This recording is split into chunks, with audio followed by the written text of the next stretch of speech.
Okay, and now, ladies and gentlemen, the elephant in the room. The judicial reform. A debate that has begun some time ago. It's been going on in Israel for years, but somehow has become an issue that has taken thousands to the streets in Israel, abroad. So let's stop to understand the debate, to understand what's behind it, understand also if compromise can be reached. I now invite to our stage today, Tal Einrich, senior correspondent for All Israel News and TBN, for a keynote panel with leading attorney and law expert Professor Alan Dershowitz and Knesset member Simcha Rothman, chairman of the Knesset Constitution, Law and Justice Committee.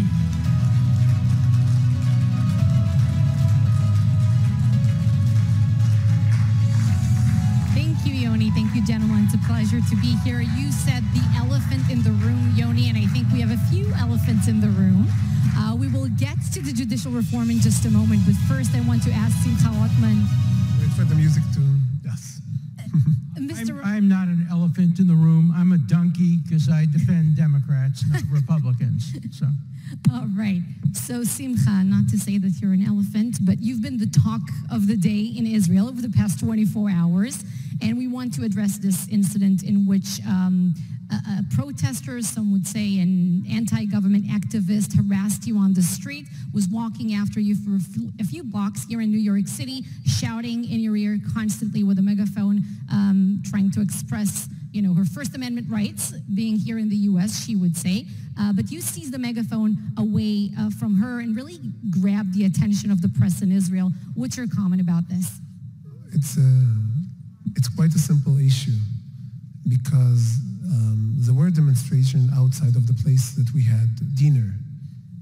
No problem with it. As a long-time protester on many issues, I would respect any protest.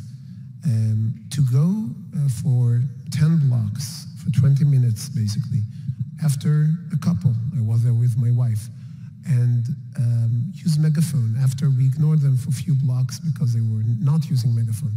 Using megaphone in a very close proximity, that's not a demonstration, that's not a protest. That's an attack. That's an attack on me, but because I don't take it personally, of course my wife, but the attack is actually on democracy. And maybe it's connected to the issue that we're talking, judicial reform, because many people claim that if the judicial reform will pass, that will be the end of democracy in the state of Israel. I don't know about any countries that lost its democracy because they changed the way they elect their judges. I don't know, maybe there was. I'm not such an expert in history, I don't know of. I know many countries that lost their democracy because they have small, very small, violent groups that went and harassed elected officials and threatened them until they give up their position, until they give up their views. For that, we have many, many examples, and people who don't understand the difference between a protest and a violent attack, they need some crash course in democracy. So, Mr. Dershowitz, I see that you're nodding here. These two issues are, of course, somewhat intertwined. The issue of free speech, democracy, liberalism, and we'll touch on all of it. You were interviewed several times about the judicial reform in Israel, and you referred to it as a grave mistake. Why is that? Well, first of all, I offer to defend you if anybody tries to prosecute you for defending yourself and your wife against using a megaphone essentially as a weapon. Under American law, it is permissible to restrict speech based on the loudness of the speech, the proximity of the speaker, time, manner, and location. And so there's no reason why anybody should be able to come up to you and put a megaphone in your ear, and you had the perfect right to prevent that in an orderly and reasonable way. Having said that, I really want to, first of all, commend the Israeli people for the manner in which generally they have conducted these demonstrations. They are a model. There has been very little, if any, violence. It's not like in America, where after the killing of George Floyd, we had massive, massive violence, and we had lawyers throwing Molotov cocktails into police cars. If there's ever a need to prove that Israel democracy will survive this dispute, it's the fact that these demonstrations have gone on now for many, many, many weeks.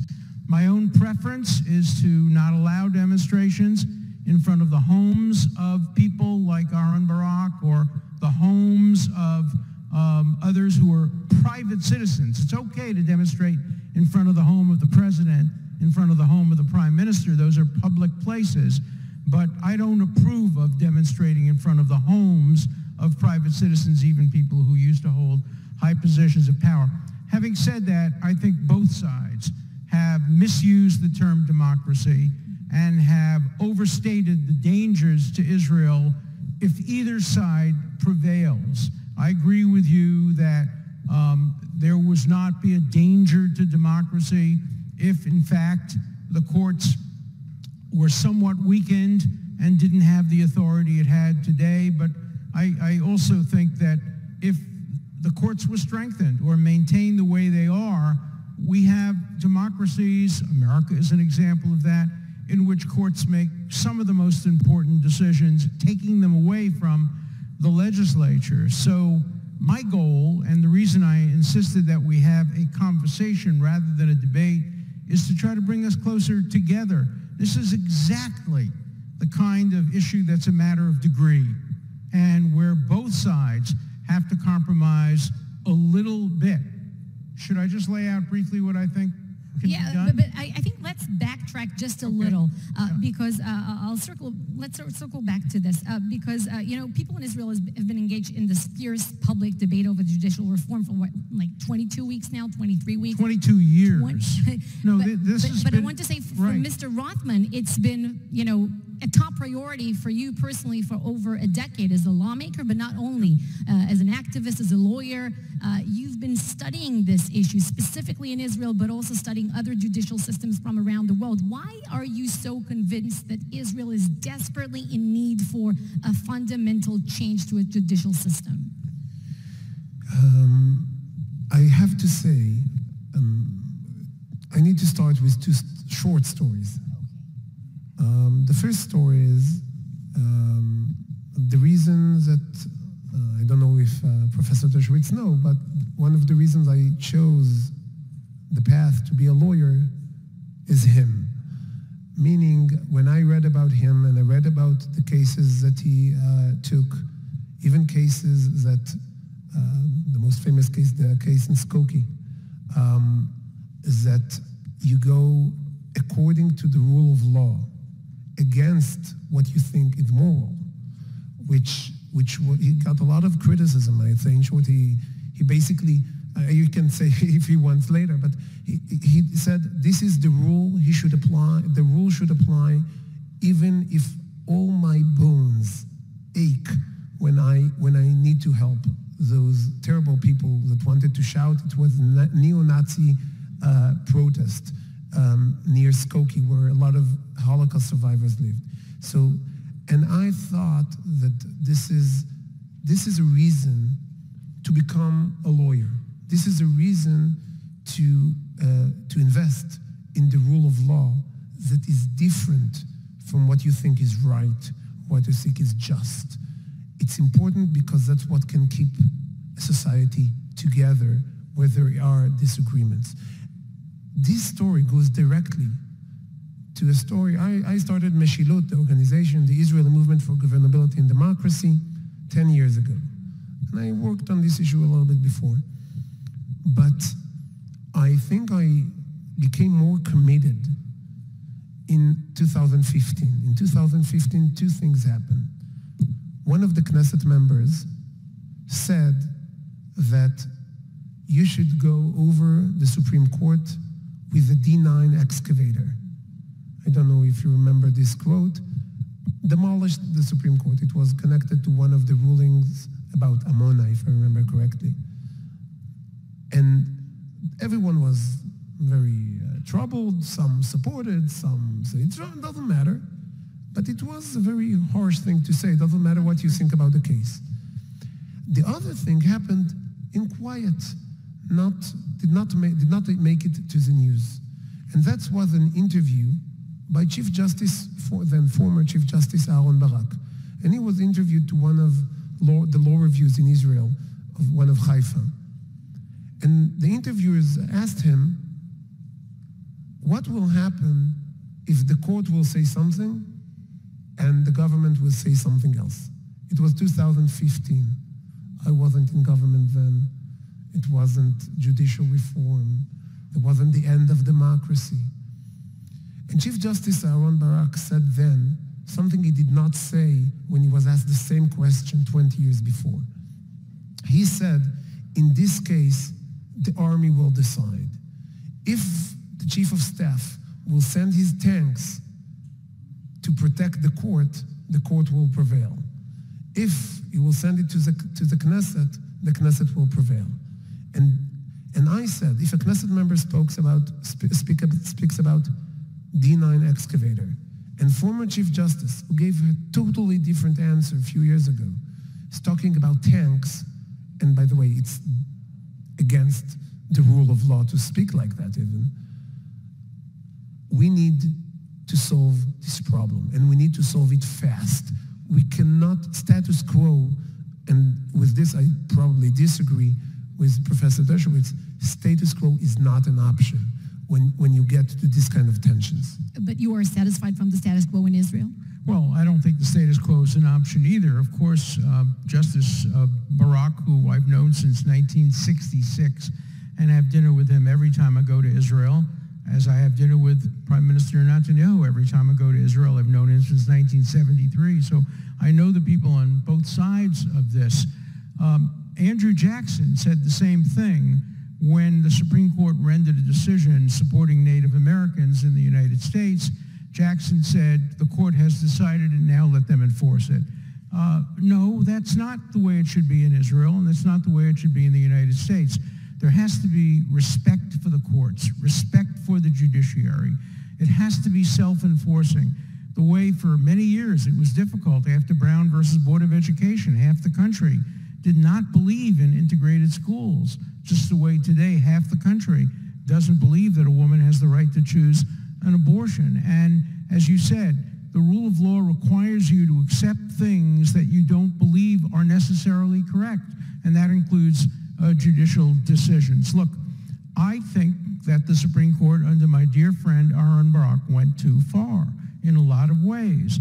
I don't believe that the court should have the power to make decisions about whether the gas deal in Lebanon is permissible, or whether or not there were decisions of the Knesset that are unreasonable, or even whether or not members can serve in the Knesset or serve in the cabinet.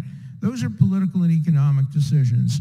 But there are some areas that the court must have the last word, where we cannot allow democracy to prevail.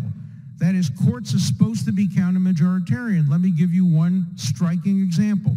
Free speech. Nobody supports free speech by their enemies. Everybody, every legislature, America, Britain, Israel, would deny dissenters the right to say things like marching in Skokie, Illinois. 99.3% of Americans would have disapproved of that. You need a counter-majoritarian Supreme Court to defend certain rights, free speech, due process for guilty people, due process for accused terrorists. They must have a fair trial. They must have a right to counsel. And if the Knesset won't give that to them, that has to be demanded by the courts. So I think the road to compromise requires that there be limitations on what the Supreme Court can do in areas other than core human rights, core minority rights, core free speech rights.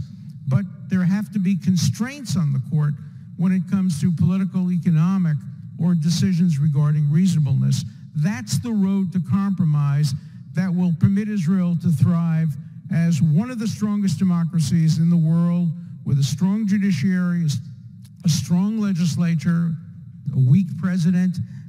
But the key to democracy, as Learned Hand once said, is democracy will die only when it dies in the hearts of the people. And if it does, no court can save it. And democracy is alive and well in Israel. No matter which way this dispute comes out, democracy will survive and will thrive. Let me say one more thing. I think the left, the people today who are generally on my side, not necessarily in all matters, but on my side, who are opposing reform, have been using extortionate tactics which have hurt Israel terribly. I think they should not be trying to endanger the economy. They should not be trying to undercut the high-tech community. They should not be trying to undercut the military. And the reason I stopped going to demonstrations of this kind is I think that the people who are opposing judicial reform have been hurting the state of Israel by using these extortionate techniques. I wish they would stop that, let them have debates. There is nothing about this judicial reform that has anything to do with the economy, that has anything to do with high technology, that has anything to do with Israel's ability to defend itself through the military. And I think those areas should be kept out of this debate. All right, a few issues to break down here. I see where you have some areas of agreement and disagreement. I see when you nod, when each other speaks. So let me circle back to one of your earlier points. Simcha, is the court the only thing standing in Israel between majority rule and human rights? In other words, if the judicial reform passes as it stands at the moment, will you, as part of the legislative, have unlimited powers as, opposition to the reform tends to claim? So before Professor Dershowitz said that he's not the elephant in the room, he's the donkey because he's a Democrat. Maybe I'm not so much into American politics, but probably I need to take the position of the elephant. So there are many things that I wouldn't like any entity of government to have the right to decide. So not the judicial and not the parliament and not the executive, because I like small government, because I am to the right. Having said that, in Israel, the system is very, very to the left. Even the right people in Israel will be considered Democrats in here, most of them. So economically, yes. So it's a different issue a little bit. It's hard to compare. Having said that, the fact that the court is basically limitless, that's a huge problem, and to that I think Professor Dershowitz agrees. To solve I would be able to solve the problem and says, let them just decide issues of human rights. But what is not human rights? What is outside the scope of equality? Any law, almost any law that I know of, someone can make the claim it's unequal. Any law that I can think of takes away property from people. If I want to defend property, let's cancel the IRS. If I want to defend freedom of movement, let's abolish the police because they prevent people from walking into places they shouldn't walk. So you need to have limits on human rights, and every decision you make, everywhere you pass the line, someone would be able to tell you, oh, you did it too much. And that's what happened in the US on many issues. And it's changed over years, and it's changed with politics. What is the limit in Israel? In Israel, and I was a little bit, when Professor Dershowitz spoke about freedom of speech as an example, Israel does not have freedom of speech in its basic laws. Enshrined in a constitution. It's not, we don't have a constitution at all. But even if you look at basic laws as a constitution, we don't have freedom of speech. I think freedom of speech in Israel is quite protected compared to many, many, many countries in the world that has freedom of speech in their constitution. So the defense did not come from the constitution. As Professor Dershowitz said, it's come from the hearts of the people.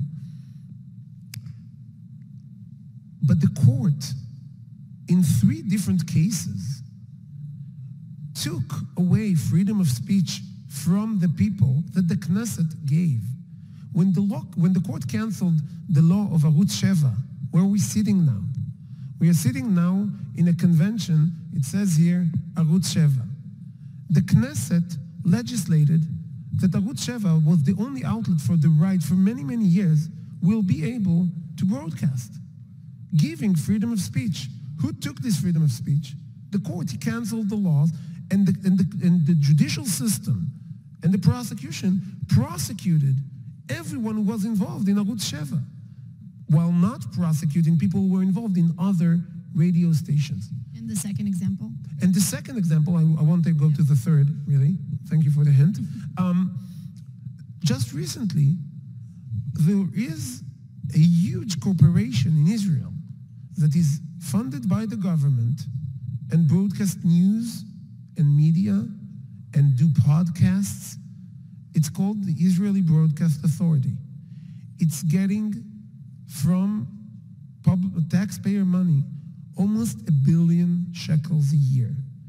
In the US, it would be deemed as hurting the freedom of speech, because the way to shut down other people's speech is to shout very loudly, as we just learned yesterday night. So if you shout with the $1 billion shekel budget, what are the chances of a smaller private-owned radio station or private-owned TV stations? They need to compete in an unfair situation with the government. So the legislator said, let's divide the power there.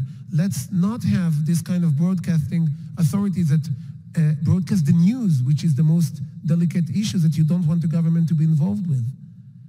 The court canceled this law and basically prevented freedom of speech for many, many small players. So the legislator gives freedom of speech in Israel, and the court takes. So to say that the court is a defender of rights, and I wouldn't even start with the examples on criminal procedures, where historically in Israel, legislation is so much more liberal, progressive, take it wherever you want, than what the courts does, because most of the judges, or not most, many of the judges come from the prosecution, and we have, I will just give one number. I know, I'm sorry about the time. I will just give one number. I just recently discovered during a hearing in the Constitution Committee that I got the numbers of how many wiretaps are being asked by the police every year, and how many the courts approve. Now, only certain judges has the authority to approve. They approve 99.6% of the wiretaps that the police asks. There is another kind of wiretaps from the Shin Bet, from the Shabak, which doesn't go through the court. It goes in a different path. And the head of the Shabak, when he's looking on his own workers after all those inner checks that they have in there, he is canceling more wiretaps in percentage and in numbers than the court. So the court is not, I'm sad to say that in Israel, if you want to look for people to protect your freedom of speech or your freedom of due process in the criminal procedure, don't go to the court, go to the legislator. Well, no, I think that's wrong. I think what you go to is a system of checks and balances. The great philosopher Montesquieu contributed enormously to democratic theory, which the United States picked up in its Constitution, by creating a system of checks and balances, a system where all power is not in the legislature, all power is not in the judiciary, all power is not in the executive. There are imperfections. And today, for example, the shoe is exactly on the other foot in America. Today, the left wants to weaken the Supreme Court because they don't like its decisions. In Israel, the right wants to weaken the Supreme Court because they don't like its decisions. We're not going to get perfect decisions. But I have this question. Say it again? I have a question here, because both sides here are talking in terms of saving the democracy. And No, I I'm know- not. Democracy is not not going in to be danger, in but- danger either But way. the system, okay, so the system of checks and balances, is it in place to keep the democracy or keep liberalism? Because I know that Mr. Rothman here, he makes the distinction between the two, democracy and liberalism. So what you're talking about is a system of, saving liberalism? No, of course not. No, The okay. system of checks and balances often saves conservatism, as it does in the United States. The Supreme Right. Court today is checking the liberal legislative actions and liberal actions of some lower courts. Sometimes the right wins, sometimes the left wins. Sometimes the courts are wrong, sometimes the legislature is wrong. The one thing that's absolutely essential is that no branch of government have unlimited power. That's why we Agreed. need compromise. That's why we need some areas where the courts have the last word. It was Justice Jackson who brilliantly, probably the greatest justice in American history, even greater than Louis Brandeis, great justice, who once said, "We are not final because we are right. We are only right because we are final." And courts are often wrong. I am one of the most strident critics of American courts. I wrote a book called Supreme Injustice, railing against the Supreme Court. If you think your criticism of the Israeli Supreme Court is harsh, read my book. I am a very big critic of the courts. I'm a critic of the legislature. I'm a critic of the presidency. I'm a critic of everybody and everything. And that's why checks and balances are so important, because nobody always wins with checks and balances. Today, the left is prevailing. Tomorrow, the right will prevail. The one thing we have to assure is that no branch of government has the ability to have its will over the minority, over all people. You're right about freedom of speech. These are complicated cases. In the United States, we have Citizens United. The relationship between money and speech is one of the most complex areas of law. But my point is that there has to be an interplay between the legislative branch and the executive branch and the judicial branch. That's why I would like to see a compromise, for example, in some areas. And you're right, it's hard to define what is a human rights issue and what is a property issue. By the way, I wouldn't protect property. I didn't include property or even the freedom of movement. I talked about essentially 2 points, freedom of speech and due process, which are the essential tools of democracy.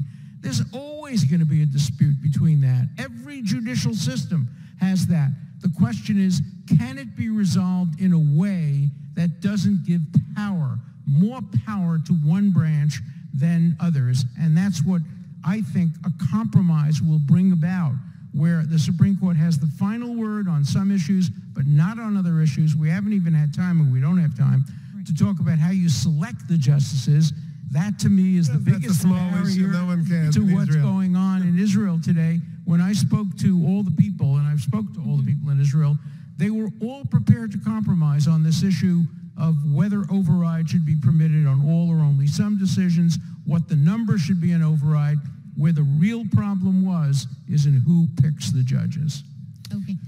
Simcha, before we wrap it up, I have to ask you, negotiators are talking about a compromise now. Many people in Israel are very doubtful that a compromise is actually something within reach. Did you expect the reform to face this huge public backlash as it did? And do you think that this means that a compromise is sort of dead upon arrival, actually? I think that the issues that Professor Dershowitz just spoke at the end, judges selection, I think that sums it up, because you really can agree on anything else. And judges selection, I believe, I see it there is a famous method of deciding how to split a cake. So every time when I came to negotiate, I came and I would do the same with Professor Dershowitz. Whatever rule you want to give the Supreme Court, whatever powers, by all means, I'm signing.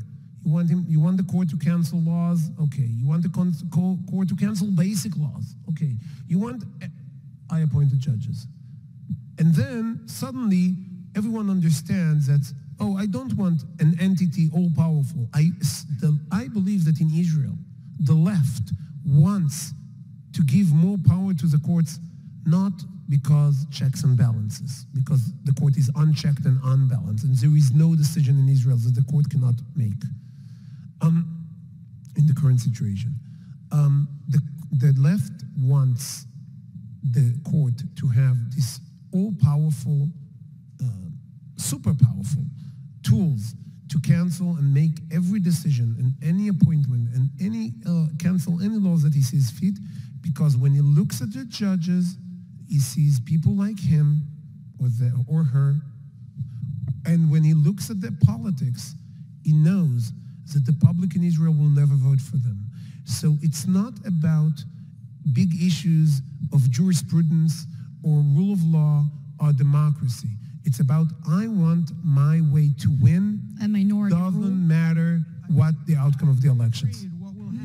I agree. What will happen in Israel is if you get your way and you get to pick all the judges and it suddenly turns extremely, extremely right and the Knesset moves more and more left, we're going to see exactly the same problem with a mirror image. That's why you can't win. Of course. You can't win. That's why. There has to be a compromise. Professor Dershowitz. So you agree that there has to be a compromise? That's the reason, exactly what you said. That's the reason when from the first draft of the way we appoint our judges that we offered in the Constitution Committee to the last draft, we change it based on those ideas, because I agree that you cannot have the power to appoint all the judges or to pack the court or others. The mechanisms that we introduced, Minister Levine and myself and the head of the coalition, is saying that no elected Knesset, no elected parliament could appoint more than 2 judges on their own agenda. That makes sense. That's now on the table. Nothing else. There were probably 3 people, you, me, and you, who really want to see structural reform for the sake of structural reform. We have differences, but we believe in it as a matter of structural reform. The vast majority of people, including in this audience, they just want to see what's best for their political side. Whichever side comes out, on the conservative side if you're conservative, liberal side you're liberal, we're happy to accept that structure. Very few people in America or in Israel care about process, care about procedure, care about structure. They just want to get it their way. It's becoming worse in Israel. It's almost as bad as it is in the United States. In the United States, it's terrible. Everybody just wants it 100% their way and doesn't want to see any compromise on the other side. I think the Israeli people understand the need for compromise at a time when its national security is endangered by Iran. And I think that if I can come to Israel and help bring about a compromise, if any of us can just bring, and we won't agree, we're not going to agree. We'll walk out angry at each other. But in the end, we can get something that we can live with. And that's the important thing. Can you grant Mr. Dershowitz an open invitation to come and, maneuver the negotiations around the table at the president's residence? It means that he will need to add me to his short list. The next time he's in Israel, he will need to have dinner with Chief Justice Aaron Barak, Netanyahu, and myself. All right. Will there be a reform, yes or no, eventually? Will something change? As I said in the beginning, I believe status quo is not an option. I believe we need to get to a decent compromise. I think we can do it. The only thing that stops it is what Professor Dershowitz just said. Some parts of Israeli politics, and I'm not pointing fingers, it's the left, does not want to get to a compromise whatsoever. They wouldn't even sign their own bill. But there are people on the right and the left who don't want compromise. Okay, we'll deal with them. Let's agree over here. All right. Thank you, gentlemen, for this fascinating discussion. Solid arguments on both sides. Thank you so much. Thank you. Thank you very much.